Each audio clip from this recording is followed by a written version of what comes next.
thinking that, oh, our house probably got hit with something. I don't know how bad it is, but I'm sure it probably is flooded. What were you thinking when you went back to your house for the first time? Did you have any idea of what you would be finding?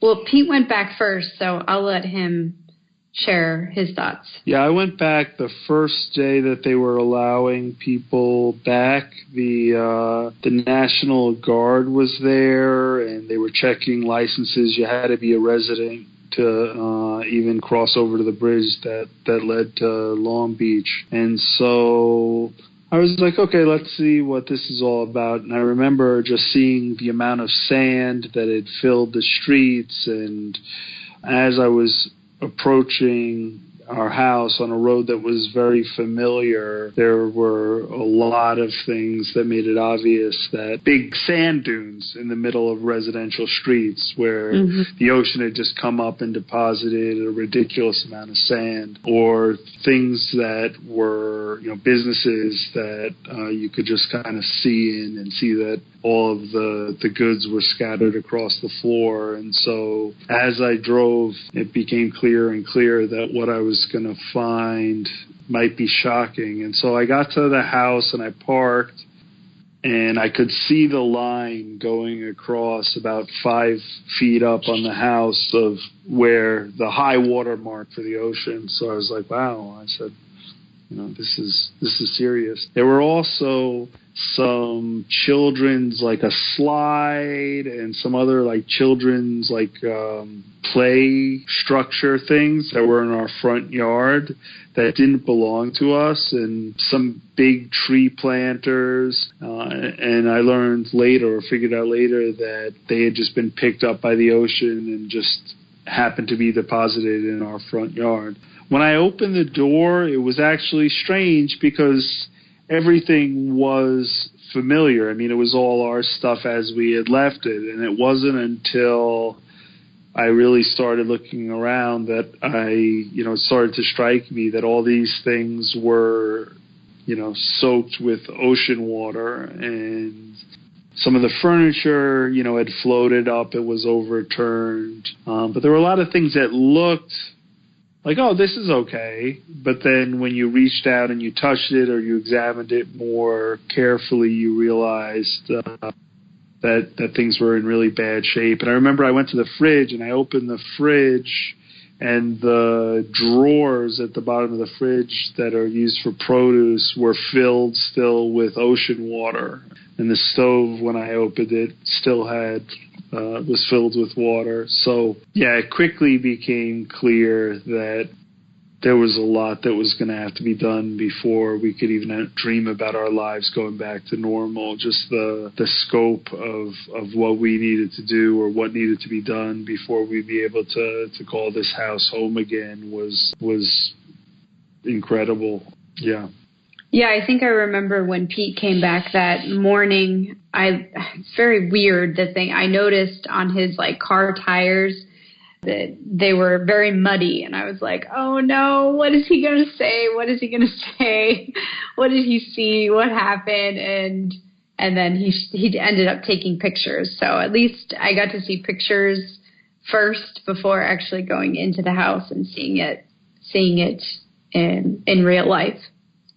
Yeah, I remember coming back and feeling like a sledgehammer had hit me. Yeah. Because I didn't have, until I saw it with my own eyes, I really didn't have a sense of the destruction that something like this would leave in its wake.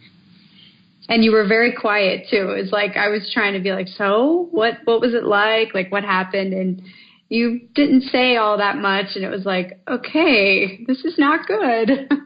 You mentioned that the National Guard was there.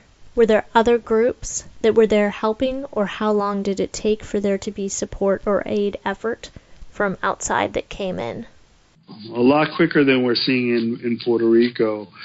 It was the south shore of a major metropolitan area, so I think they were able to mobilize resources fairly quickly, and so the National Guard was there to prevent looting, and I never heard of any instances of looting afterwards. And then within a few days, they were giving out bottled water because the water supply was contaminated, so there was a station where when you drove into town, where you could pick up a 24-pack of bottled water, as well as MREs, which are meals ready to eat that are often used in the armed services. But it's basically a packet that you can open and prepare yourself a hot meal with nothing other than adding a little bit of water, which is kind of neat. But I would say the one of the things that was most touching is that how much of the support just came from either local people or people from the surrounding area who wanted to be helpful. And so people would, for example, just make a big pot of stew and then drive around the neighborhood or walk around the neighborhood, giving to anybody who was at their house cleaning up, giving them a warm meal or coffee. Remember, they would drive down the block and we'd be like, they're bringing coffee, and it was cold, so it was a lifesaver to be able to have that warm cup of coffee when you're trying to clean out the house and everything. For many of us who are probably not familiar with the area that you're talking about, could you describe what the community was like where you were living, how many people were there, just so we can have a little bit of context? Sure. So basically, we Long Beach, Long Island is right outside of the Rockaways on the south shore of Nassau County. And it's basically, when you see old pictures, it's a community that was built on a sandbar. So back in the 1930s, they started putting beach bungalows, little houses where people would go to spend the weekend on this sandbar, and it became more and more developed. And then as real estate prices went up in New York, people started converting their little summer homes to year-round homes, and then apartment buildings were built. So over the years, this little stretch of sandbar became a pretty big town where there was about 30,000 people living there, and sometimes it was a very popular beach destination. So sometimes in the summer they would say that there would be 100,000 people in the town at one time when people were at the beach, and there was a strip with bars and restaurants, and a boardwalk, very popular too. So it was a very unique place in that most of the people who lived there commuted between 45 minutes to an hour to New York City, and yet it was a walk around beach community right there on Long Island. How many of those people came back after the hurricane? There were people, I don't know the number. There were people that we knew, like through the kids' schools, and who left and never ended up coming back. I would say the vast majority ended up eventually coming back. But, some people, their homes were destroyed to the point where it took years before they were able to do anything. Or if people were inadequately insured, it made the process of rebuilding very complicated. A lot of people ended up raising their houses in accordance with FEMA regulations, and so the house would literally be lifted up, and a concrete structure would be of like 8 to 10 to 12 feet would be built underneath the house to support it. So houses that had been on street level are now towering, 10 feet off the ground, which is.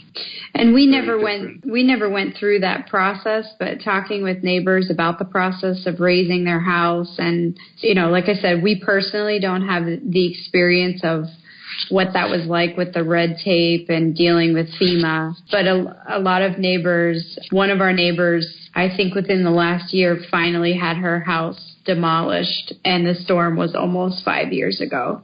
And that I guess her story was a little bit more extreme in that we have other neighbors who have raised their house, and we have other neighbors who decided not to raise their house even though FEMA gave those new regulations. So the community's some people stayed, Some people left, but it's kind of all over the board.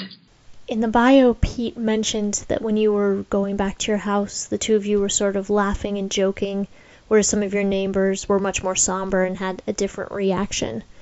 What were some of the reactions that you or your neighbors had returning to the community?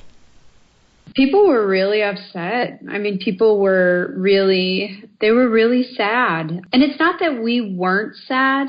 I think initially when we didn't have a plan and we didn't know what we were doing, it was kind of like, whoa, okay, life is not going to return to normal for a long time. Like that normal is no longer normal.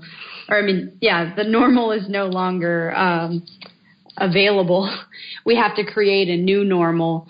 And so for us, we kind of, once we were able to understand that the life, the way it was never going to be back to that, we were able to adjust what we were thinking. And for some people, that's really hard. For some people, it was really hard to think about the change that was going to be, and the fact that neighbors weren't going to live there anymore, and the stores that they loved to go to weren't going to be open for a long time. And when they did open, it would be different. So a lot of people were really, I feel like some of the work that I did after coming back was a lot of listening. Just like you'd go back to the house and pull up carpet, and you'd see a neighbor that you didn't know that well, but they would just start talking and, sharing about their story of whether they evacuated, if they stayed, how they felt, tears possibly, and these were neighbors that I kind of knew. But so a lot of people were really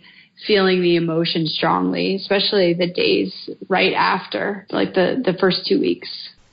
So you mentioned being able to listen. That sounds like a positive approach, being able to share and listen. Are there other positive coping mechanisms or things that you think helped you to get through that time?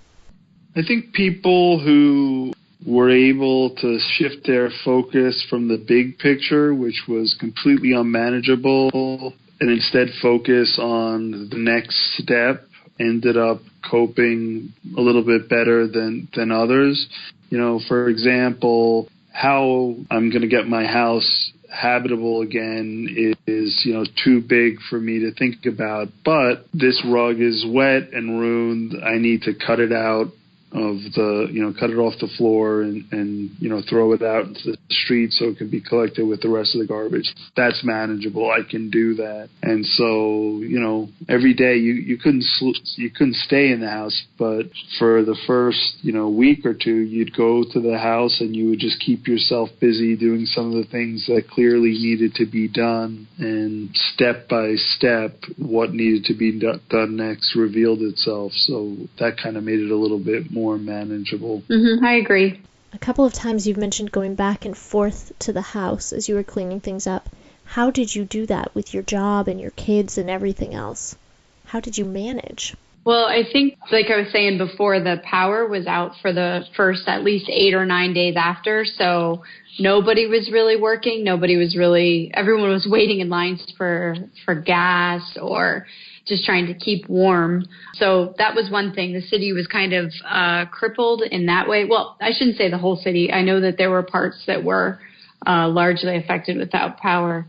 And then I was working at a high school at the time, and I had talked to friends and the principal, and he basically just said, take as much time as you need, do what you have to do. And I think I don't remember. Do you remember when I went back to work, Pete? It was like maybe before Thanksgiving. Yeah, couple weeks. Because I do remember commuting from your mom's house to go to work for a bit of time, maybe a week or two. And then I remember after Thanksgiving, we definitely moved into the second floor of the house. So my job was super understanding, and I kind of needed that, because I think I also needed to adjust my own mind that things were different, and I was just sort of letting go of the life that was before, because it had all changed in an instant.